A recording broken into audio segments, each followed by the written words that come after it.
में आएगा। अब सुनो रामदास बोढ़ाना का चरित्र सुनो। रामदास बोढ़ाना हर एकादशी आते थे द्वारिका, और उनका नियम क्या था? रात भर जागरण। एक तो पैदल चल करके आते थे डाकोर जी से अहमदाबाद के पास। आज भी यहां से बाय रोड जाओगे तो आपको 5 से 6 घंटे लगेंगे। उस काल में रामदास बोढ़ाना पैदल चल के आते थे। कितने दिन लगते थे उनको, और ऐसी तिथि पर आते थे कि 10वीं को यहां पहुंच जाते और गोमती सागर में स्नान करते। गोमती सागर में स्नान करने के बाद किसी द्वारिकावासी से या मंदिर की भिक्षा ग्रहण करके और कीर्तन में बैठ जाते, और कीर्तन करते करते करते एकादशी को प्रारंभ करते, और एकादशी होते ही ठाकुर जी का दर्शन करते। उनका नियम था ये। और फिर दर्शन करके फिर पैदल जाते, और पैदल वहां पहुंचते, बस 1-2 दिन वहां रुकते। इतने में फिर दूसरी एकादशी का समय आता, फिर पैदल आते, फिर यहां आके दर्शन करते। मतलब उनका जीवन यही था, बस पैदल आना जाना, द्वारिकाधीश का दर्शन करना।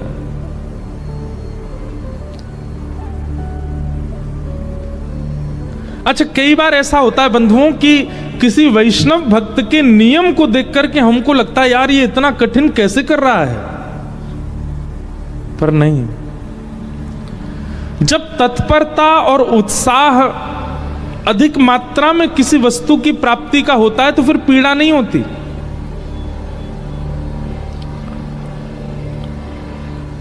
ध्यान से सुनिएगा बात को। जब तत्परता, उत्साह, एक्साइटमेंट किसी वस्तु की प्राप्ति का होता है तो फिर उसमें पीड़ा नहीं होती। किसी लड़का को कोई लड़की पसंद आ जाए तो फिर उसके लिए चाहे जो करना पड़े उसको पीड़ा नहीं होती। फिर नस काट लेगो हाथ की, हॉस्पिटलाइज्ड रह जाएगो बेचारो, रात भर भोजन नहीं करेगा, दुख भरे गाने सुनता रहेगा। हमने भी दर्शन किए कई आशिकों के लोगों को लगता है कितनी पीड़ा में, उसको पीड़ा नहीं है, वो बहुत प्रसन्न है। ऐसे ही पड़े रहने दो, अरिजीत सिंह के गाने चलने दो भाई रोने दो थोड़ा मुझको हमको लगता कितनी पीड़ा में, वो पीड़ा में नहीं है। वो अपने किसी प्रियतमा को प्राप्त करने के लिए उस मार्ग पर चल पड़ा है कि अब उसको भोजन मत दो। आप 2-2 दिन बिना भोजन के रह लेगा, भूखे ही नहीं लगी है। क्यों? प्रेम सवार हो गया चित्त पर, प्राप्त करना उसको। और फिर उससे ब्याह करा दो, 1-1.5 साल बाद फिर भोजन नहीं कर रहा है। क्यों नहीं कर रहा है? कहा बताऊं, अब तो ऐसा मन हो रहा है वैराग्य ले लूं, मैं विरक्त हो जाऊं अब मेरे भोजन सब रुचि मेरी उठ चुकी है।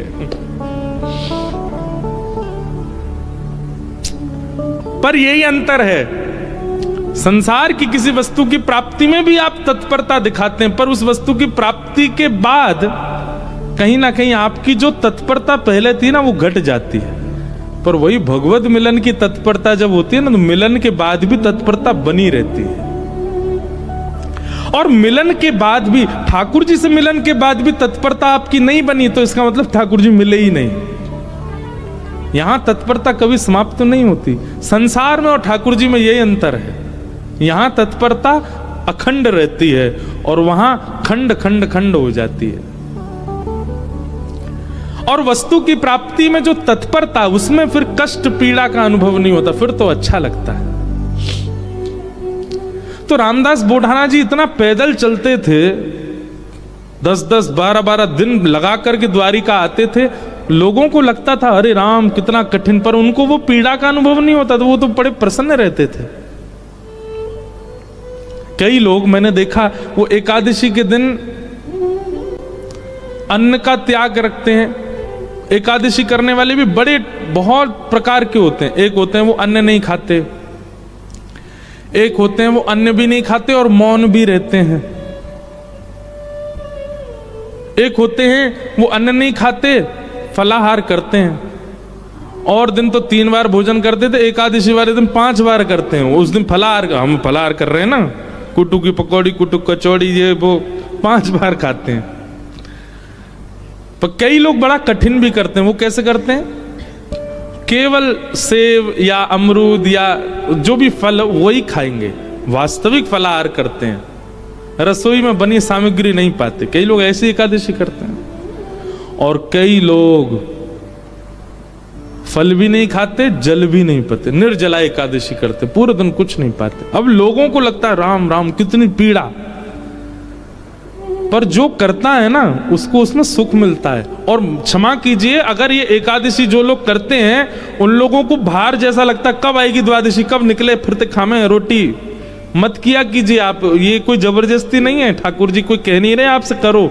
जब तक ऐसी तत्परता चित्त में ना हो कि आप उसको सौभाग्य मान करके नहीं कर रहे हो, तब तक मत कीजिए व्रत। आपको सौभाग्य लगना चाहिए। रामदास बोढ़ाना को बहुत सौभाग्य लगता था कि ठाकुर जी ने मुझे इतना बल दिया कि मैं पैदल चल के द्वारिका जाता हूं। और वो द्वारिका आते, रात भर कीर्तन सुनाते द्वारिकाधीश को, और एकादशी को कपाट खुलते ही दर्शन करते, नेत्र सजल हो जाते रामदास जी के। ठाकुर जी को दूर से ही ऐसे अंक में, मानो ऐसे कर लेते जैसे मैंने अंक में भर लिया हो।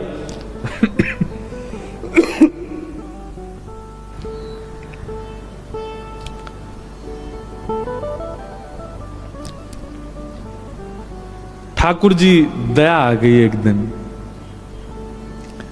और रामदास बोढ़ाना से ठाकुर जी बात करने लगे। उनके स्वप्न में या उनके चिंतन में ठाकुर जी प्रकट हो गए और द्वारिकाधीश बोले, ए रामदास तुम इतना परिश्रम करके मत आया करो। रामदास बोढ़ाना बोले, मुझे तो बहुत अच्छा लगता है, आपको क्यों पीड़ा हो रही? बोले, तुमको अच्छा लगता पर मुझे लग रहा है कि तुमको पीड़ा होती है, और उस पीड़ा से मुझे पीड़ा होती है। भक्त भक्ति भगवंत गुरु चतुर नाम बपु एक। जब व्यक्ति भक्ति करते करते करते करते करते करते उसकी चरम स्थिति में आ जाता है ना, तो फिर उसको मिलने वाली पीड़ा ठाकुर जी को भी अनुभव होने लगती है, उसको मिलने वाला सुख ठाकुर जी को भी अनुभव होने लगता है, उसको मिलने वाला प्रसाद ठाकुर जी पा लेते हैं। संसार में केवल कहा जाता है,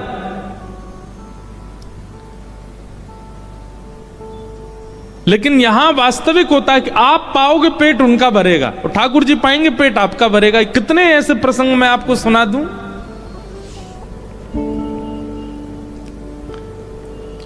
हमारे राधा कुंड में रघुनाथ दास जी षड गोस्वामी हुए अपने गौड़िया वैष्णव परंपरा में, उसमें एक रघुनाथ दास जी थे। बहुत अच्छी अच्छी लीला है रघुनाथ दास जी की। तो रघुनाथ दास जी का नियम था, तो केवल फलाहार करते थे। धीरे धीरे धीरे उन्होंने फलाहार भी छोड़ दिया, केवल दूध पीने लगे। धीरे धीरे उन्होंने वो भी छोड़ दिया, एक एक करुआ केवल छाछ पीते थे, उसी से पूरा दिन निकालते थे। एक दिन वो बहुत जोर से बीमार पड़ गए। कोई उनको देखने के लिए वैद्य आया। वैद्य ने आकर के जैसे ही देखा, पहले तो नाड़ी पकड़ के वैद्य बता देते थे क्या रोग है, तो नाड़ी पकड़ के देखा तो वैद्य बोला, इनका पेट खराब हो गया है, अपच हो गई है। तो वहां जितने लोग खड़े थे वो सब बोले, ये तो केवल छाछ पीते हैं, इनको अपच कैसे हो गई? केवल छाछ पीने वाले को अपच कैसे हो सकती है? तो उस समय गोसाई श्री विठलनाथ जी, जिन्होंने श्रीनाथ जी की सेवा, मतलब वल्लभाचार्य जी के पुत्र गोसाई श्री विठलनाथ जी, वो गोवर्धन में ही विराजते थे। उनको पता चली कि रघुनाथ दास जी बड़े बीमार हो गए, तो वो भी मिलने आए। मिलने तो आए, लेकिन व्यंग में आके बोले, हे रघुनाथ, हमने तो सुना था कि तुम केवल छाछ पीते हो, पर वैद्य से पता चला तुमको अपच हो गई है। इसका मतलब चोरी चुपके खूब माल उड़ाते हो, खूब धुआंधार जो है मालपुआ उड़ाते हो, तभी तुमको अपच हो गई है। रघुनाथ दास जी बोले, नहीं मैं तो छाछ ही पीता हूं। बोले, फिर तुमको अपच कैसे हो गई?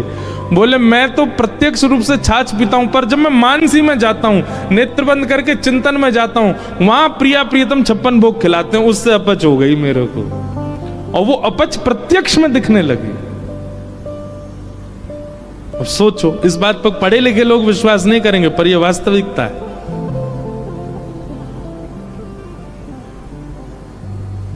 वो प्रत्यक्ष में नहीं पा रहे हैं, पर अप्रत्यक्षानुभूति, वो नेत्र बंद करके जब अपने मानसी भाव में जाते हैं, वहां ठाकुर जी उनको बढ़िया लड्डू पवाते हैं, पूड़ी पवाते हैं, रबड़ी पवाते हैं। उससे अपच प्रत्यक्ष शरीर को हो गई। ये बात सुनकर के गुसाई जी के नेत्र सजल हो गए। रघुनाथ दास जी को हृदय से लगा लिया, बोले जय हो, तुम्हारी भक्ति को प्रणाम कि तुमको ठाकुर जी प्रत्यक्षानुभूति करा देते हैं।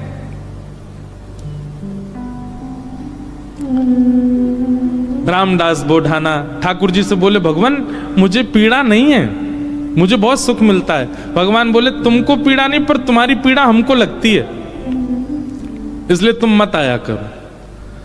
रामदास बोढ़ाना बोले इससे बढ़िया तो मेरे प्राण चले जाएं, मैं आपको देखे बगैर नहीं रह सकता। अगली एकादशी पर आप मेरे सामने नहीं होंगे तो मेरे तो प्राण ही चले जाएंगे। भगवान बोले, काम करें? बोले क्या? हम तुम्हारे साथ चलें, तुम्हारे गांव, वहीं रह ले, तुम्हारे पास ही। एकादशी क्या तुम हर दिन हमको देख लिया करना। रामदास बोढ़ाना घुटनों पर बैठ कर रोने लगे, बोले, हे द्वारिकेश, ये कैसी आज्ञा कर रहे हैं आप? ये असंभव है। बहुत दीनहीन गरीब व्यक्ति हूं, मेरे घर में खप्पर भी नहीं है, कहां रखूंगा, कहां बैठाऊंगा? और ये तो आप बस बोल रहे हो ऐसे प्रेम, बस ये हो नहीं सकता। ठाकुर जी ने तुरंत अपनी पोटली दिखाई, बोले, हमने पहले तैयारी कर रखी है, देखो अपनी पोटली बांध रखी है, इसमें सारी पीतांबरी धरी हमारी, मुकुट वुकुट ये सब टिपारा विपारा सब धर के चल रहे हैं हम। बढ़िया द्वारिका में हमारी बहुत अच्छी व्यवस्था हो रखी है, सब ले चलेंगे, तुमको कुछ नहीं करना पड़ेगा, इसी से हमारा श्रृंगार कर दिया करना। रामदास जी बोले, आप सच बोल रहे हैं क्या? ठाकुर जी बोले, हम सच बोल रहे हैं, हम चलें तुम्हारे साथ, वहीं रहेंगे, तुम्हारे पास ही, रोज देख लिया करना। रामदास जी बोले, फिर द्वारिका का क्या होगा? ठाकुर जी बोले, हम जहां बैठ जाएं द्वारिका वही है। और रही बात, जब एक साथ हम 5 रूप धारण, हजारों रूप धारण कर सकते हैं, तो 2 रूप भी धारण कर लेंगे। आज तक तुमने एकादशी जिस रूप को देख करके की है, वो रूप तुम्हारे पास रहेगा, यहां एक दूसरा व्यवस्थित हो जाएगा। रामदास जी को पूरी तरह ये विश्वास हो गया कि ठाकुर जी मजाक नहीं कर रहे, ये सच बोल रहे हैं, ये चलेंगे मेरे संग। नियम का फल ये मिलता है। देखो, एक नियम को जब व्यक्ति तत्परता से करता है तो ठाकुर जी ऐसा देते हैं उसको। कई लोग कह देते हैं एकादशी पर भूखे रहने से भगवान को कोई, इससे थोड़ी प्रसन्न होंगे भगवान। ठाकुर जी प्रसन्न नहीं होते हैं, पर आपकी तत्परता ठाकुर जी देखते हैं। आजकल बच्चे ऑफिस जाते हैं, ऑफिस का टाइम क्या 9 बजे, अब कोई आवे 9:30, कोई आवे कोई आवे 9:45। अब उसको सब लोग, जो टाइम पे आने वाला बच्चा, उसकी सब मजाक उड़ाते हैं, बोले तू भी क्या पागल है, 9 ही बजे आ जाता है बिल्कुल। अरे सैलरी ले रहे हैं, मेहनत करनी है, ठीक है, टाइमली, ठीक है, थोड़ा आधा पौना घंटा ऊपर नीचे चलेगा, लेकिन वो बालक कहता नहीं, ये मेरी तत्परता, मैं 9 बजे ही आऊंगा। और वो 9 बजे आने वाला बालक, वो कभी ना कभी उसका जो बॉस होता है ना, वो खुश होकर के कुछ तो उसको देता है, उसको थोड़ा अपग्रेड कर देता है। सिंसियरिटी आपके कार्य के प्रति आपका स्वामी देखता है। ऐसी भक्ति में भी सिंसियर होना बहुत जरूरी है। होता उससे कोई ठाकुर जी बहुत प्रसन्न नहीं, पर हां ठाकुर जी दृष्टि तो रखते हैं। परिक्रमा लगा रहा है, कैसे लगा रहा है, एकादशी कर रहा है, कर कैसे रहा है, तिलक स्वरूप करता है, उस समय क्या उच्चारण करता है, मंदिर जाता है, प्रसाद कैसे पाता है, दर्शन कैसे करता है, इन सब के प्रति जो आपकी सिंसियरिटी, वो ठाकुर जी देखते हैं। रामदास को ठाकुर जी बोले, अब तो तुम जाओ, अगली बार बैलगाड़ी लेके आना। कैसे लेके जाओगे हमको? बैलगाड़ी में तुम्हारी में चलेंगे। रामदास जी चले गए, बैलगाड़ी ढूंढी, कहीं बैलगाड़ी नहीं मिली, बूढ़े बूढ़े बैल मिले, छोटी सी टूटी फूटी सी बैलगाड़ी मिली। रामदास जी बैलगाड़ी लेके द्वारिका आ गए। द्वारिका आए, आज सब लोग बोले, क्यों रे भाई रामदास, अब तो तुम बैलगाड़ी में आने लग गए। रामदास जी बोले अब वयोवृद्ध हो गए ना, तो अब चला हो नहीं पाता तो बैलगाड़ी से आए। बोले बहुत अच्छा। रामदास जी आए, प्रसाद आदि गोमती सागर में स्नान किया, प्रसाद पाके रात में कीर्तन करने लगे। सब चले गए, रामदास जी कीर्तन कर रहे थे। अचानक से एक कपाट खुला ठाकुर जी का। अभी तक तो ठाकुर जी चिंतन में बात कर रहे थे रामदास से, पर रामदास जी ने नेत्र खोल करके देखा तो स्वयं द्वारिकाधीश अपनी एक भुजा में तो पोटली उठा रखी है और एक भुजा से किवाड़ खोल रहे हैं और दो भुजाओं से बढ़िया संग चक्र आदि सब समेट रखे हैं। ठाकुर जी ने मुकुट उकुट सब भर रखे हैं। और रामदास बोले कहाँ तेरी बैलगाड़ी, जल्दी बता चलें। जैसे कोई भागता है घर छोड़ के, ऐसे ठाकुर जी भाग रहे थे। आज भी मंदिर दर्शन करने जाओ आप तो द्वारिकाधीश जी की जब परिक्रमा करेंगे तो पीछे ही रामदास बोढ़ानाथ जहां से जिस खिड़की से ले गए ठाकुर जी को, वो खिड़की है अभी भी मंदिर में। ठाकुर जी निकल के बाहर आ गए। चलो, रामदास जी को तो विश्वास ही नहीं हो रहा है, स्वयं द्वारिकाधीश मेरे साथ जा रहे हैं। चतुर्भुज हैं, बढ़िया चल रहे हैं, पीतांबरी पहन की, चंदन की सुगंधी आ रही है, केसर जैसा पूरा माहौल आच्छादित हो गया उससे।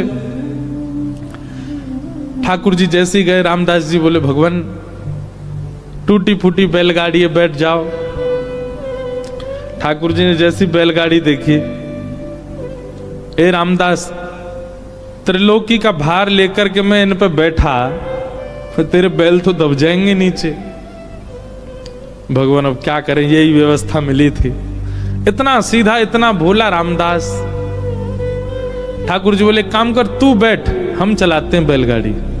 रामदास जी बोले ऐसा मत करो नाथ, मैं ही चला दूंगा। नहीं नहीं, ये तो हमारे अभ्यास की वस्तु है। अर्जुन के खूब हमने रथ हाँके हैं, बहुत दिनों बाद बैलगाड़ी मिली, चलो हाँके थोड़ा इसको।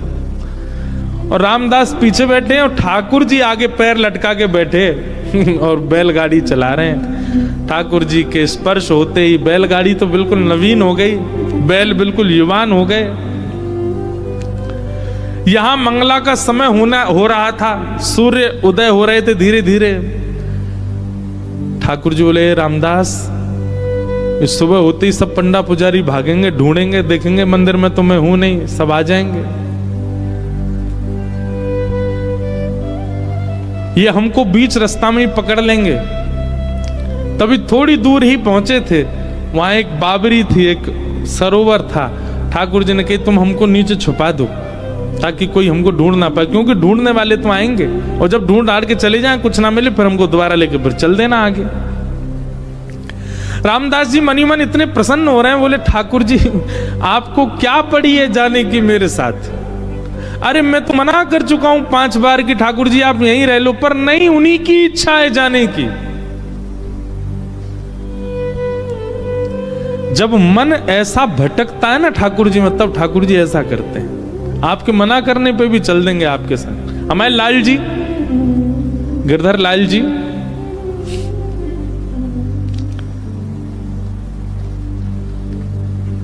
ये ऐसे ही आए हमारे पास।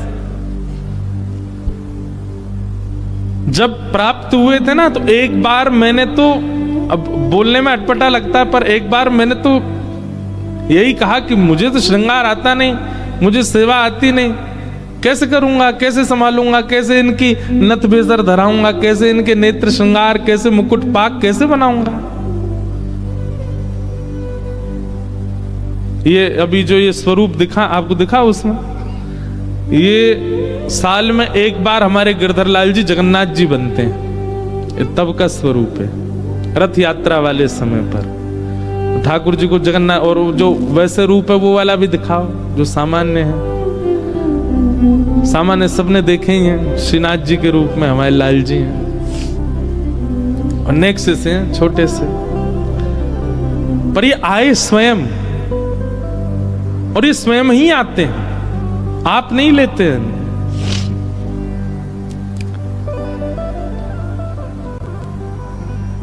रामदास नीचे बावरी में ले जाकर के द्वारिकाधीश जी को छुपा दिया। पीछे से सब पुजारी दौड़े दौड़े आए, देखा तो रामदास जी धीमे धीमे अपनी बैलगाड़ी चला रहे हैं, सबने रोक लिया, बोले ए रुको, तुम ही थे रात भर मंदिर में, ठाकुर जी कहाँ गए हमारे? रामदास जी बोले मुझे तो नहीं पता, दिखाओ। सब देखा, बैलगाड़ी में कुछ नहीं। तभी एक बैलगाड़ी के छोड़ पर ठाकुर जी की पीतांबरी का एक भाग चिरा हुआ, फट के इरज गया।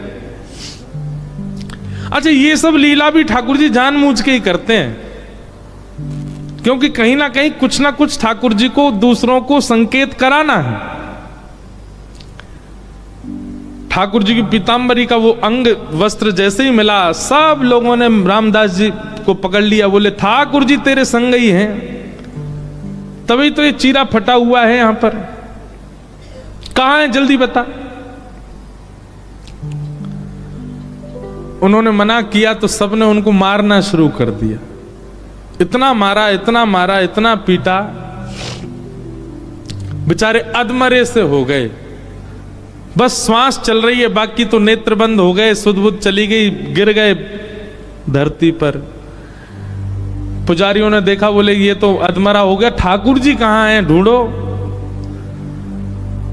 पास ही सरोवर था, उस बावरी में जाकर के जैसे ही देखा तो बावरी का जो जल था वो रक्त मंडित हो गया, पूरा जल रक्त से भर गया। देख करके सब लोग घबरा गए, सारे ब्राह्मण बोले ये जल इसका कैसे हो गया, जल आ कहां से, ये रक्त आ कहां से रहा है। दौड़ करके जाके देखा तो एक जगह ठाकुर जी विराजमान थे, और जहां जहां रामदास जी को डंडे मारे गए वहां वहां श्री द्वारिकाधीश जी के श्री अंग पर भी डंडे के निशान, और हर स्थान से रक्त निकल रहा था।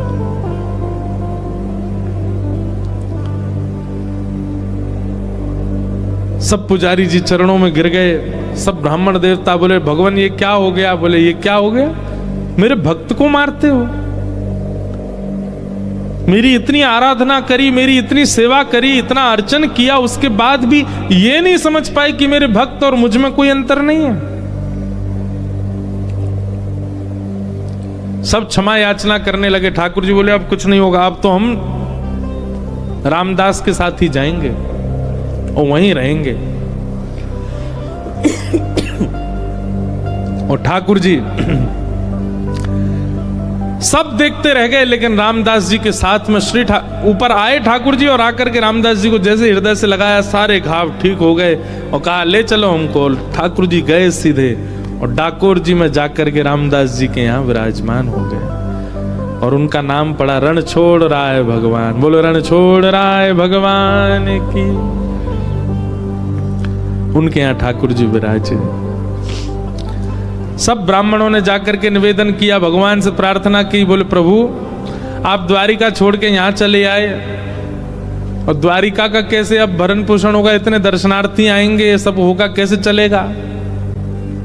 और सबसे बड़ी बात, ये सारे ब्राह्मण ये सब आपके द्वारा बसाए हुए हैं द्वारिका में, इन सब का जीवन भरण पोषण सब आपसे चलेगा, और आप ही चले गए, अब हम कैसे अपने खाएं पिए, क्या करें, हमारा जीवन यापन कैसे होगा। ठाकुर जी बोले बस यही अंतर है, भक्त कभी भी ये नहीं पूछता कि मेरा जीवन यापन कैसे होगा, वो यही पूछता है कि आप कैसे मिलोगे। और आप लोगों को कहीं ना कहीं ये चिंता है कि आप लोगों का भरण पोषण कैसे होगा। तो एक काम करते हैं, हम अपने भार के समान आप सबको सोना दे देते हैं, उतना स्वर्ण ले जाओ, चलेगा। सब ब्राह्मण बोले ठाकुर जी भारी तो खूब है, इनके भार के समान सोना मिल जाएगा तो आनंद ही हो जाएगा।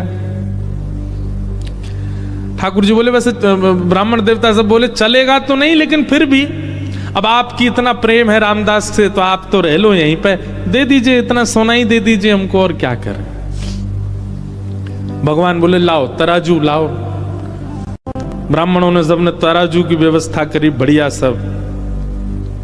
एक तरफ ठाकुर जी बैठ गए, ठाकुर जी बैठते ही रामदास चलो लाओ, दूसरी तरफ सोना रखो, तोलो हमसे, और हमारे बराबर का दो सब ब्राह्मणों को।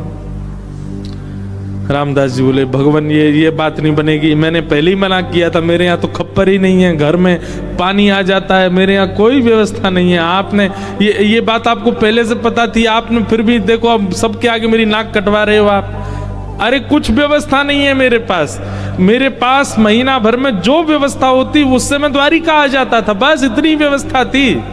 और इन ब्राह्मणों को कैसे दूं मैं?